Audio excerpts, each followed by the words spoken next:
Hey, everybody, and welcome to the 10th episode of the OHP podcast with Dru.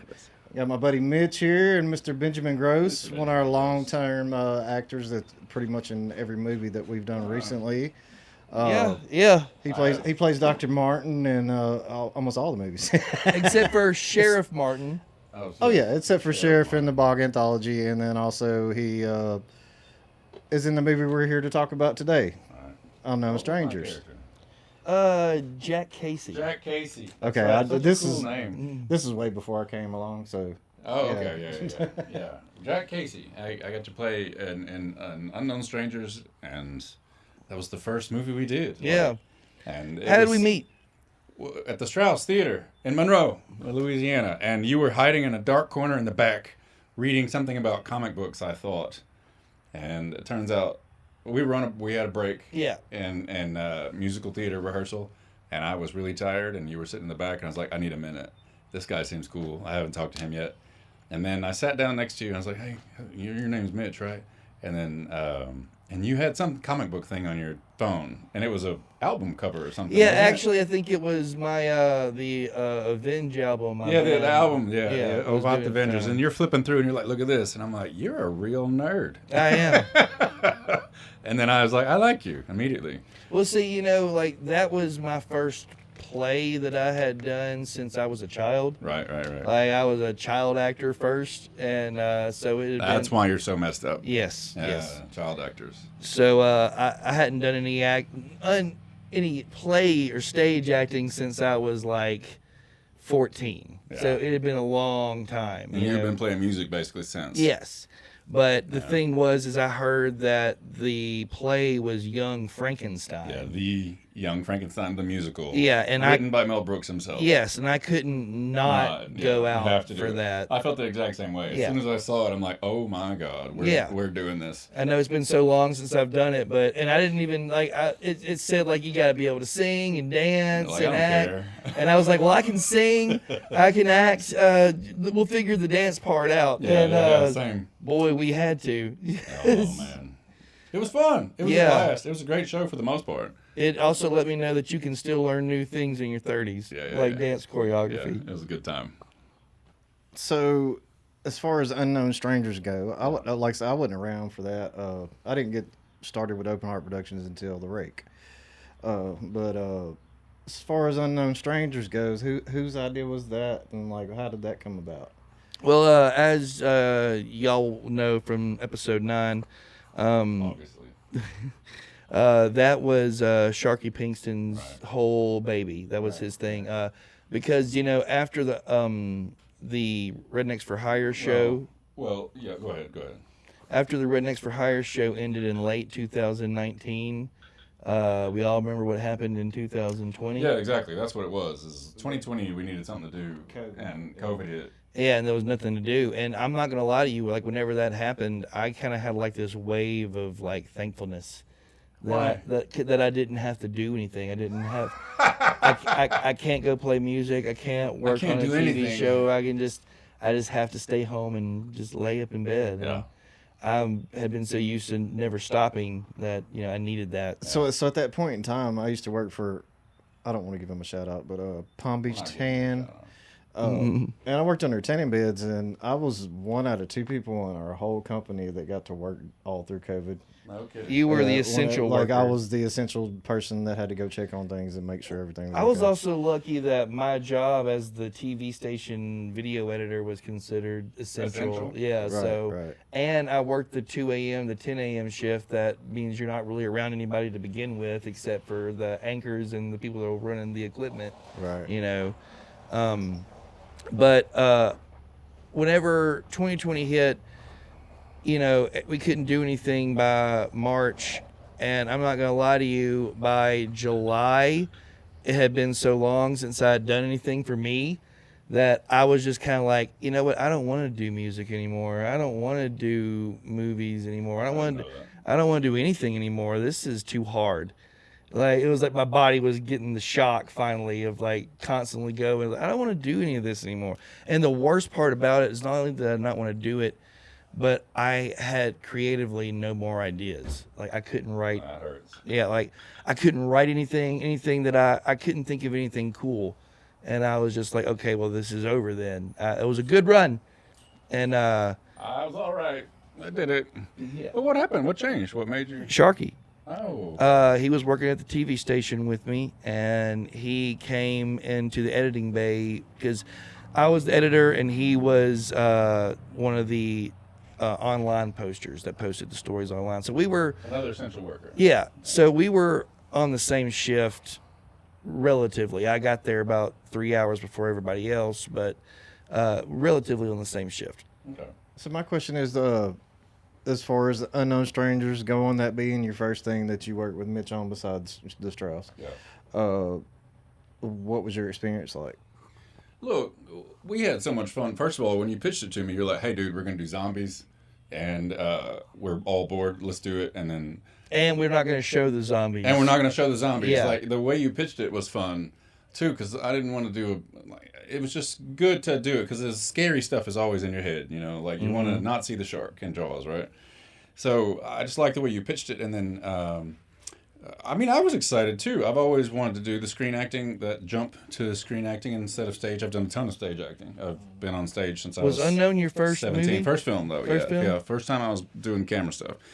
And then Mitch knew that I was the lead in Young Frankenstein, so he's like, I gave you a bunch of lines. Or Chris, he's like, you got up all these lines, memorize them right now. And I was like, okay. And he did. So we did. But the fun part, and this is one of the best parts about that whole movie, is we had a lot of theater actors. Oh yeah, it was mostly Strauss actors in that. And then we had a lot of cuts. We did a lot of quick cuts, a lot of quick edits that was just like choppy, a lot of editing, and we would, have time to screw the line up and like do again, I think that was probably the biggest like breath of fresh air for all of y'all theater folks. We were terrified. Is y'all are Right. so used to we have to get it on the first Right. take. And And I then- remember that was palpable with all of y'all At the that beginning, first right? movie, And then yeah. I caught on to it fairly quickly, Yeah. and I was like, no, do it again. You'll be fine. Yeah, just do another one.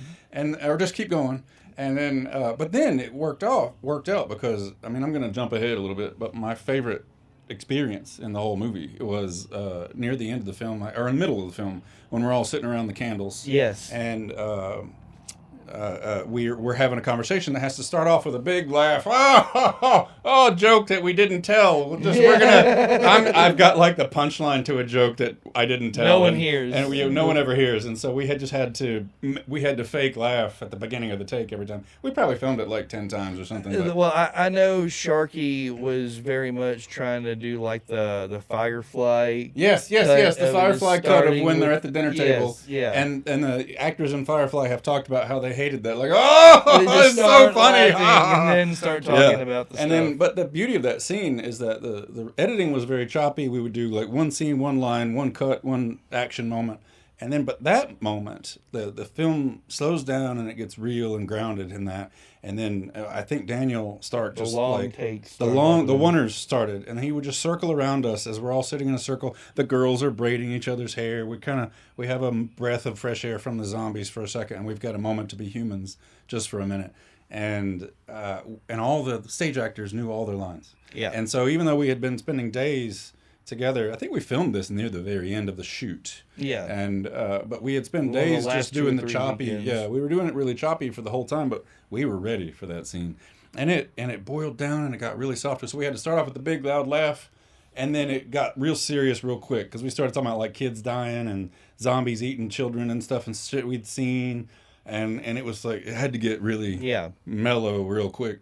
And every actor in that scene brings something so heavy and good to it. Like we're all laughing, and then like who? Marcus. That was Marcus the first time brought we got some to stuff, work with Marcus. and he had no theater training too. No And acting training. nailed it. Yeah, Nailed it. the only thing he had ever done is he had done like some commercials. Yeah, with commercial Daniel. stuff, right? And then I had a moment where I had to talk something serious, and then Chrissy had to give something serious, but it ended up being a beautiful, mellow scene, and then it ended up being like 7, 8, 9 minutes long each take, like every time. And then Daniel, smartly enough, never cut. And so, because the vibe was there. Right. And so he never cut, and Sharky was really bad about, if I don't say cut, don't cut. And so, and he sometimes would forget to say cut. Yeah, well, And we would just I wasn't going keep to say that, going. but yeah. So we got used to not cutting if he didn't. And so Daniel would just keep walking and keep walking. But all the actors, we were like, okay, we're doing this whole scene. Yeah, that was the thing. Here we go. If we finished the scene and Sharky didn't yell cut, we would just start doing the Just scene keep over going. again. Yeah. And so we did the whole scene, and it was like 7-8 minutes each take. And then I remember after the very first take, we finished the last line. I think we did some ad-lib just at the very end. And yes, because I had the last line, so I ad-libbed something to kind of indicate to Sharky, like, hey, we're done. I'm making stuff up what now. was it? Still think it's fucking weird, though. Yeah. The praying to the door. That praying yes. to the door is fucking weird, though, yeah. Because we came up with several ad-libs at the end, Yeah. and that was like the last one. But I remember after the very first take, we finished that 7-minute long take, and the whole crew was like, dang! That was great. Like, we just got random applause because it was like, wow, that was good. Yeah. Let's do it again. And then we did it again and nailed it perfectly. No one missed a line, nothing. It really was. It did kind of feel like watching a play. It was. It was great. It was a great moment. I loved it. That's still one of my favorite moments of all the films that we've done so far. That campfire moment is still one of my all-time favorite moments, period. And I would encourage everybody to watch, even if you don't watch the whole movie. Like, literally, just watch that scene. It's so good. So did you ever think Yeah. then that we would make as many movies that we've done so far now since then? Yes. We did. Yes. I knew that we would. And here's the reason why. Because working with Mitch right away in Young Frankenstein and right away in Unknown Strangers, he came out like, we're doing this. I'm finishing it. It might not be great, but I'm doing it anyway. And then, like, but you said the same thing kind of about your music, too. You're like, it's not a perfect album, but I got it done. Yeah. And I've got, like, 5 albums on Spotify. Yeah. And then we immediately, that was the first conversation we had, was like, this dude's got 6 albums on Spotify that he's completed. And I know a lot of artists, and I know a lot of performers, and I know a lot of creative people, I know a lot of writers. Very, very, very few of them have completed a film, have completed a movie. A thing. A lot of people have really great ideas, but you had completed several ideas. Yes. So, to answer your question, yeah, I knew that as soon as, if I was working with him, we were going to finish a bunch of movies. And I knew that. I was in it from the beginning. Like, let's go. We're doing a bunch of stuff. Yeah. We might be good at it, we might not, but Well, we're going to do it. Because, like, really, Sharky was the director of He was. Unknown He was. Strangers. Yep. Like, I was the producer of that film, and I played the cannibal, The cannibal. the serial killer and cannibal, adapting to life in the zombie apocalypse. And that's how I pitched it to everyone. Yeah. That And it's a great concept. yes, it But really the is. cannibal is the one who is now normal after Yes. the zombie apocalypse. Yes. Yeah. So 'Cause I got- everybody's eating each other. I had so much fun playing. Got weird, man. Yes. It was so much fun weird. It was great. Yes. Like weird in a good way that you want from your actors. You're like, dang, dude's going to another level. I really liked, my favorite scene with me and you was the ending scene. Oh yeah, the fight. Yeah, where we had to fight. I got to feel like Indiana Jones for a Yeah, second, you had to man. dive under the plane, and we talked, and then I had to dive through the plane and try to get you. Yeah. And then, like, we had to do the stunt with the wrench hitting you in the face and Yes. everything. Thank like, God we only had to do that once. and it was just, that was so much fun Yeah, to me. that was great. And dying. I love dying. And dying. Yeah, Chrissy getting you good and everything. No spoiler alert. But yeah. Which, if you want to, if you go to my YouTube channel, Mitch Lang, you can find Unknown Strangers Yeah. on there. That's the only Which place. I've always hated the title. Like, it's such a misnomer. Like, of course, every stranger is unknown. It's Yeah. just such a stupid title.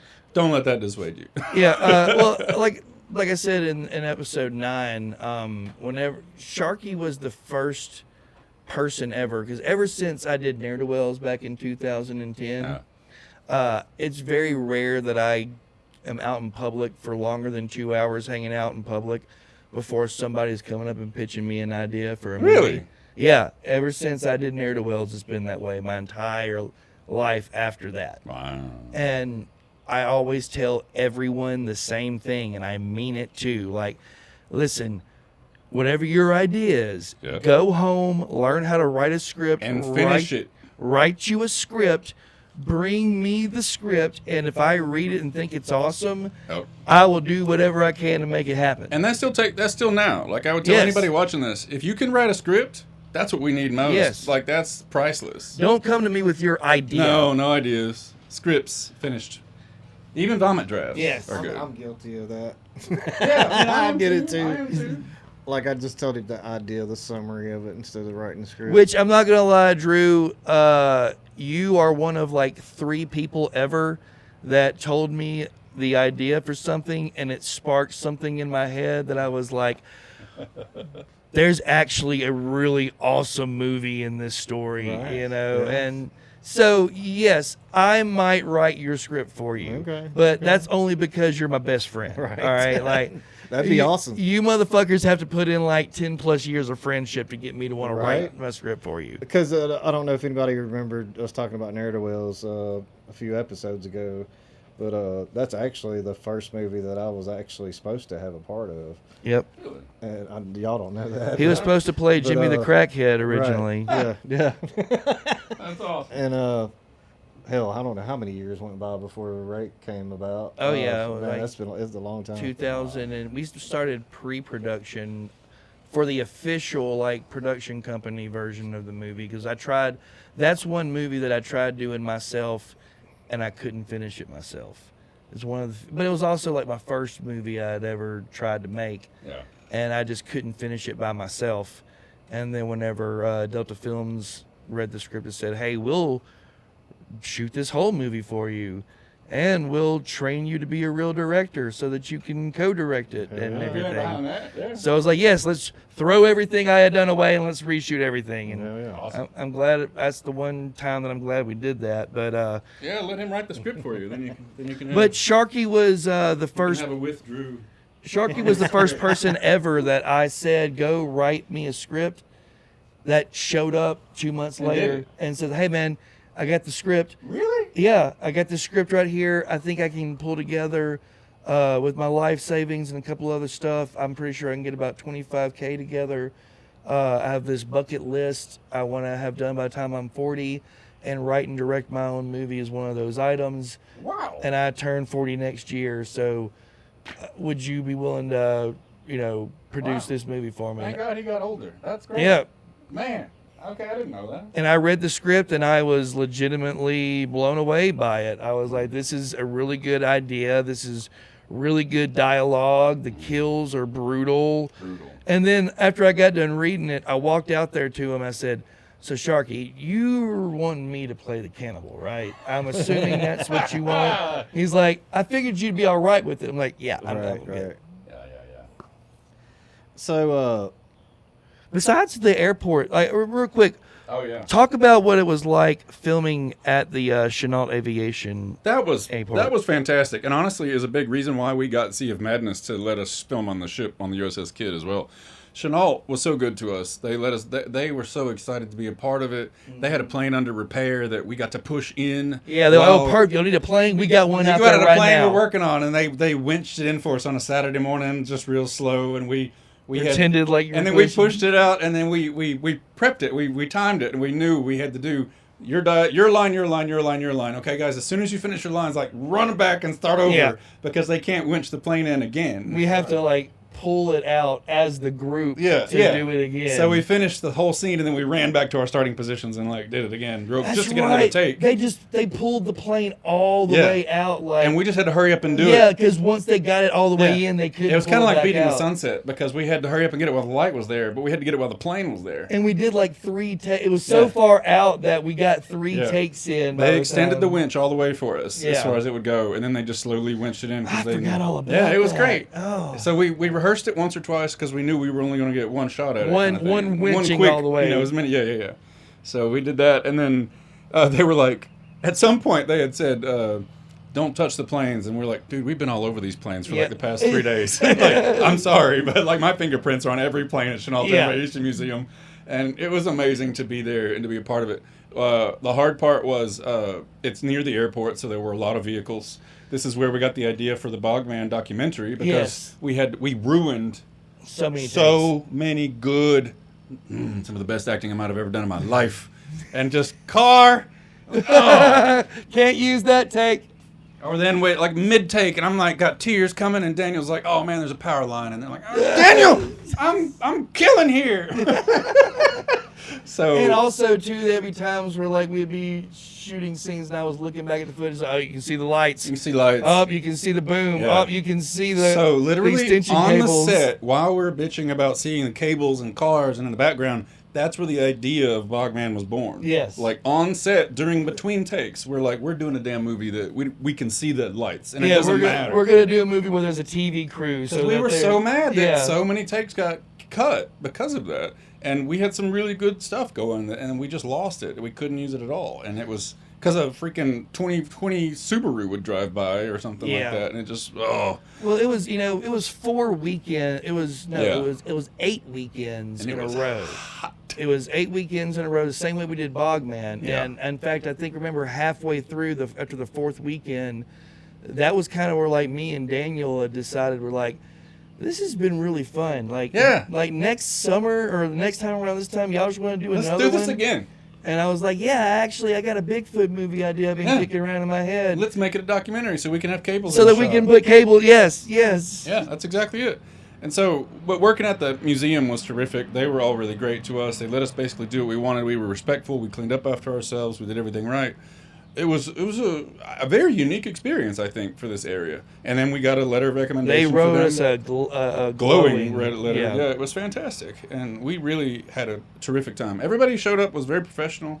It was a very good, tight set, and we all knew our lines. It was a wonderful. Honestly, it was a great experience from start to finish. It Yeah, really and that was the first movie that Daniel was the cameraman. yeah. Because me and Daniel had worked together on Ne'er to Wells back in 2010 during my first movie, but he was just a PA back then. No, He didn't even own a camera at no that kidding. point. And That's weird to think about, even. So he started out like Aaron and Yeah, all the rest of them. Daniel started out just like everybody else, coming just to help out whatever needed to be done. No training, no nothing, just what do you need? And he worked harder than anybody else. And me and Sharky knew he owned a camera by the time we were doing the Unknown Strangers movie because he worked at the TV station and he talked about it whenever we saw each other. Man, I bought this new Sony 7A or whatever, and so we were like, so you want to be a DP on this movie? And he went, no. He said no. Yeah, What do you mean he said no? Daniel turned us down whenever we first asked him to be the DP for the movie. Wow. Okay. He said, man, it sounds like a really good idea, and going and filming over there at the Aviation Museum would be a whole lot of fun. Because me and Sharky worked all this stuff out. Like, we just knew, like, we'll get it. We'll figure it all out. So whatever we can get, however we can get it. So it's a really good idea, guys, but, like, I have so much stuff happening in my life with, my rent houses, my kids, my job here, my wife. I just don't have the time. And I'm like, all right, man, I get it. I mean, but I'm not saying anything other than I have all those too. Me too, bro. And so we left, and he apparently thought about it all night. And we showed up at work the next day, and he came down there and said, yeah, I'll do it. Let's do it. And he has been trapped on the ride with us ever since. That's awesome. I didn't know that. That's great. I had no idea. I love Daniel. He's been such an integral part to this whole experience. Like his eye, his director of photography eye, I've gotten used to, and that was something that we talked about in one of the movies. I talked with Dana Otero about that. Like I kind of know where Daniel's gonna be. Yeah. And it's been great, and I've loved getting to know his stuff. I know how Daniel's going to move Yeah, whenever he yeah, starts right. moving the camera. As far as being around Daniel, he's probably one of the easiest going persons I ever met. Without question. Yeah. Never heard him get loud or yell or any of that. Now I've heard Mitch yell because people wouldn't shut up during the set. When we shoot, I heard Mitch, shut the fuck up. So that can lead us straight into the Bogman, because I remember me and you were talking about your character for Bogman on the last weekend of shooting Unknown Strangers out there back behind that brewery. Yes. When we were in the alleyway. Yep. I was like, hey man, so I got this character in this script. Yeah. And his name is Dr. Martin. Or Doc Martin. you came up to me and you said, I don't know if I if I like Dr. Benjamin Martin or Dr. Martin Benjamin. And I was like, let's go with Benjamin Martin. So that was like, Yeah. because I want to be Doc Martin. Yeah, Doc Martin.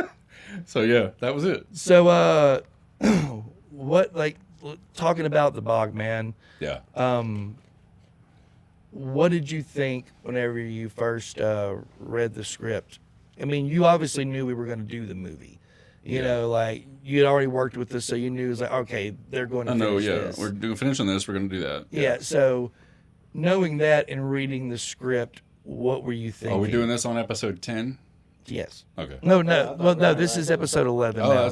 We're on Or episode episode 11. 12. Hey guys, we also have Mr. Marcus Allen here today, and he also was in Unknown Strangers, and it was his first movie with Open Heart Productions. And he's been in every one. Oh yeah, I'll get to that. But he's also been in every movie we've made so far, and he is by far my favorite actor. Out of everybody. And so Marcus, why don't you tell us a little bit about yourself and how you got started with Open Heart Productions? All right, how I got started, kind of happened into it. A good buddy of mine I was in the military with forever, Daniel Stark, you know very well. Our cinematographer. Yep, he's been friends. I've been a friend of his over 20 years. We actually filmed some stuff together. We were down south for Hurricane Katrina. Wow. Yeah, we were in really dating yourself now. Yeah, we were in the Superdome together, and we were paired together in a Humvee after Katrina while we were policing New Orleans, and he filmed quite a bit of stuff there. If I could dig it up, that'd be pretty funny to watch, I'm sure. But and from there, he asked me to do a couple commercials with him, and then he let me know you guys were doing this Unknown Strangers movie, and asked me if I wanted to be a part of it. And I said, yeah, it's fun to me. I really enjoy it. So have you had any kind of actor experience or any training or any of that? No. Hey, you hear it? No, You hear it? Look, raw as they come, and one of the best actors I've ever met. Oh, come on. I'm touched. Well, I remember, and I don't know if you remember this or not, but whenever you auditioned for Unknown I Strangers, do remember. You actually read for the lead role of that Ben ended up playing, Jack Casey. That's the first time I ever met Ben. He and I were both at your house. I remember you had some cheese and meat plates out for us. A charcuterie board. A charcuterie board for us while we waited our turn to audition. It was my very first experience with auditioning for a role. What was I guess that it like did for all right. you? I was nervous. You were nervous? I didn't know what I was getting into. Oh, Had boy. You and Chris, y'all were, y'all already had some experience, and it was a little nerve-wracking. You got to be honest.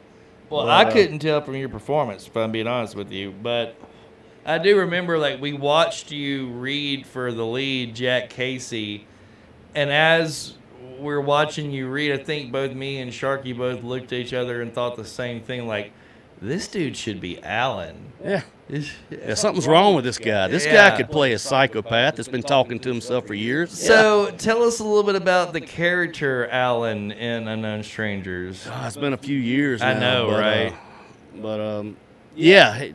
Alan, he was, when the world fell and the zombies took over, he locked himself in the airport hangar, and apparently the time alone got to him,